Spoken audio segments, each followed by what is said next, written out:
It is no longer the narrow Indian footpath, transformed by the Dutch into a broad thoroughfare, flanked by farms and elegant estates, and later home to freed black slaves, immigrant hordes, nativist gangs, political grandstanders and rabble-rousers, flop houses and late 19th century bawdy nightlife, immortalized in song in the 1891 Broadway musical, A Trip to Chinatown.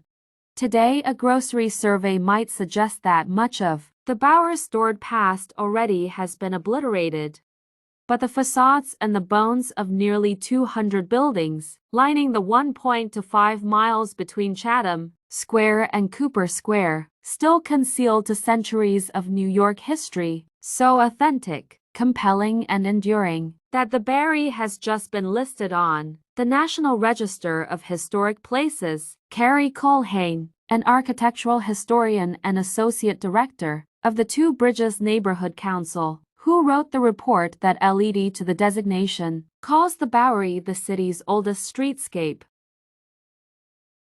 And despite a wave of gentrification, new restaurants, bars and hotels, vestiges of the block's grimy, boozy past remain.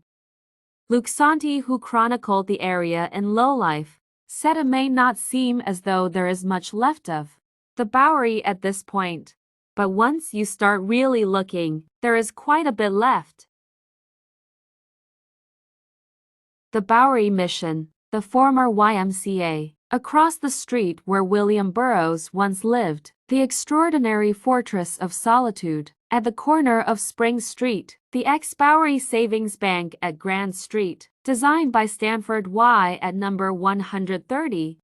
A disjointed beauty is how Anthony M. Tom, a preservationist, described the juxtaposition of buildings, like the restored Bowery Mission, and the sleek new museum on a street where vagrants once paid 15 cents for an overnight bunk, and where hotel rooms can start at $500, and an apartment sold last August at number 259 for almost $5 million. The register includes number 42, the Federal-style row house dating to 1807, acquired in 1822 by Henry Astor, the real estate investor and brother of John Jacob Astor. This is where the 5 Points riot on July 4, 1857, pitted the Irish immigrant dead rabbits against the nativist Bowery Boys, festooned with signage number 42. 42 now houses a Chinese restaurant and a beauty salon. Number 46 to 48, where the Jing Fong restaurant now operates, was once the Bull's Head Tavern, where George Washington paused on his triumphant return to the city in 1783. The four-story, number 1 o'clock, 46 to 1 o'clock 48, now the Soho Hotel at Broome Street, is described as the oldest hotel in New York, still operating. It opened as early as 1805 and was also home to the Tammany Hall boss, Big Tim Sullivan at 193 Bowery was Military Hall, where the Metropolitan